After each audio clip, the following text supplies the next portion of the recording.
हम चाहते हैं हमारे बच्चे हर चीज में आगे रहे, वो डैशिंग रहे, रैंचो रहे, कॉन्फिडेंट रहे, हर बातों में वो आगे दौड़े, इनिशिएटेड रहे, प्रोएक्टिव रहे, राइट। हम ये चाहते हैं, राइट और नॉट। स्वागत करता हूं आपका रैंचो पेरेंटिंग ब्रॉडकास्ट में। देखिए, हम जिन बातों का पालन पोषण करते हैं वही बढ़ता है। What you feed will grow, what we feed will grow. जैसे पेड़ को पानी डाला वो बढ़ते जाएगा, पानी नहीं डाला नहीं बढ़ेगा, खाना खिलाया वो बढ़ेगा, जिसको खाना नहीं खिलाया वो नहीं बढ़ेगा। तो जिसको हम बार बार पालन पोषण करते हैं वो बढ़ते जाता है, राइट और नॉट। सो हम चाहते हैं हमारे बच्चे बहुत अच्छा करें, वो वाओ रैंचो बने, हर चीज में आगे हो जाए, हर बातों में आगे हो जाए, वो इनिशिएटिव ले, क्रिएटिव हो, इमेजिनेटिव हो, राइट ना, लीडरशिप क्वालिटीज उनमें हो। हम हमेशा ये इस तरह से हमारे बच्चे आगे बढ़े, ये हम चाहते हैं। लेकिन हम पालन पोषण, हम फीडिंग किन बातों का करते हैं, इसके ऊपर थोड़ा सा ध्यान दीजिए। देखो, दिन भर में हमारे बच्चे उनके बारे में 20 अगर अच्छी बातें सुनते हैं तो हमारे बच्चे उन्हीं के बारे में 200 बुरी बातें भी सुनते हैं। ये इसमें ठीक नहीं है, ये वो नहीं कर पा रहा है, ये गलत है, इसको ये आता नहीं है, इसको कॉन्फिडेंस नहीं है, इनको बहुत परेशान होता है ये करने में। और इन 200 बातों को जब सुनता है तो 20 बातें इग्नोर हो जाती है, और फिर हमारा जो फीडिंग है, खाना खिलाना किसको है, वो 200 बातों को है। हम फिर परेशान हो जाते हैं कि मेरा बच्चा ये नहीं कर पा रहा है, मेरा बच्चा वो नहीं कर पा रहा है। उसको तरह तरह की ट्यूशन्स लगाएंगे, एक्स्ट्रा क्लास लगाएंगे, पर्सनल अटेंशन देंगे, पर्सनल कोचिंग लगाएंगे, dang dang dang dang dang. और इन सब का उद्देश्य क्या है, तो उसके पास नहीं है और उसमें लाना है, उसके पास वो नहीं है और उसको वो देना है। तो वो बच्चा भी परेशान कि मेरे पास ये क्वालिटी नहीं है, ये मुझे आता नहीं है, और मुझे ये लाने के लिए सब लोग प्रयास कर रहे, मुझे भी प्रयास करना चाहिए। तो मेरे पास नहीं है और मैं प्रयास कर रहा हूं। ये बातें हम बच्चों में डालते हैं, और हमारा भी कॉन्टेक्स्ट, हमारा भी पूरा उद्देश्य इसी तरह से रहता है कि ये इसमें नहीं है, इसको लाना है, फिर ये करो, वो करो, वो करो, वो करो, वो करो, वो करो। So what you are feeding, आप उन्हीं बातों को फीड कर रहे हो, उन्हीं बातों को खाना खिला रहे हो जो आपको नहीं चाहिए। जिसको खिलाओगे वो बढ़ेगा, राइट।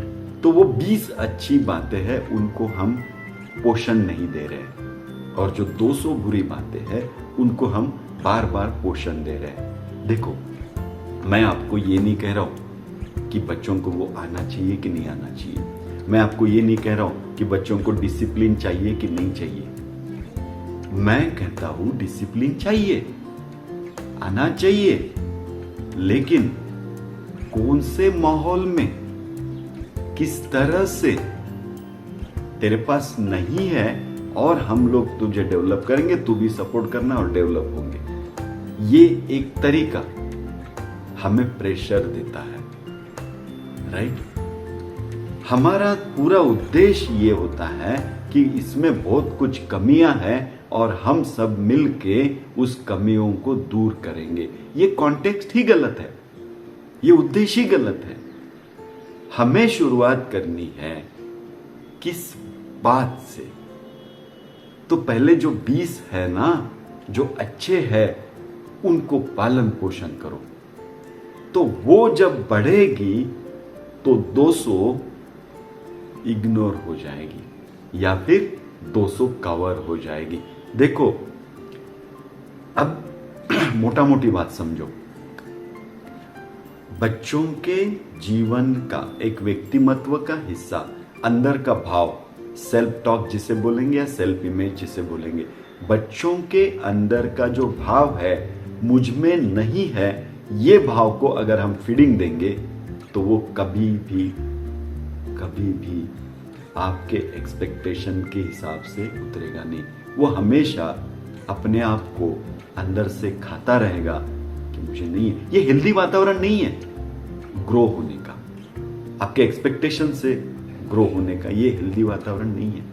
मैं इसको कोई पॉजिटिव थिंकिंग की बात भी नहीं कर रहा हूं। इट्स नॉट अ सकारात्मक थिंकिंग, पॉजिटिव थिंकिंग। तो पॉजिटिव थिंकिंग भी अंदर से खोखली है, मैं उसकी बात नहीं कर रहा हूं। मैं अपने आप के साथ अपने व्यक्तिमत्व की बात कर रहा हूं। तो मेरे व्यक्तिमत्व के साथ मेरी खुद की सेल्फ इमेज क्या है, वो मेरे भाव क्या है मेरे खुद के प्रति, वो ही है जो हमें कहाँ लेके जाते हैं, आगे लेके जाते हैं। तो आपको जो चाहिए है ऐसे ही भाव को आप पालन पोषण कर रहे हो आपके बच्चों में या आप में, या फिर आपको जो नहीं चाहिए उन भावों को आप पालन पोषण कर रहे हो, इसको सोचना। और नेक्स्ट वीडियो में मैं आपके साथ आऊंगा कि कैसे करें फिर डिसिप्लिन। डिसिप्लिन करने का मतलब बच्चों को आना चाहिए, इसमें मेरी कोई दो राय नहीं है। आना चाहिए, डिसिप्लिन होना चाहिए, लेकिन डिसिप्लिन का प्लेटफॉर्म क्या है, किस प्लेटफॉर्म पे बैठ के हम डिसिप्लिन पे बातें कर सकते हैं। अभी जिस प्लेटफॉर्म पे आप बैठे हो ना, वो सब नकारात्मक प्लेटफॉर्म है जिसके ऊपर बैठ के मैं बच्चों को डिसिप्लिन करने जा रहा हूं। कुछ अलग प्लेटफॉर्म भी हो सकता है जहां से बच्चों में डिसिप्लिन आ सकता है। नेक्स्ट वीडियो में देखेंगे। बने रहिए मेरे साथ। Be in touch in parenting broadcast. जय गुरुदेव।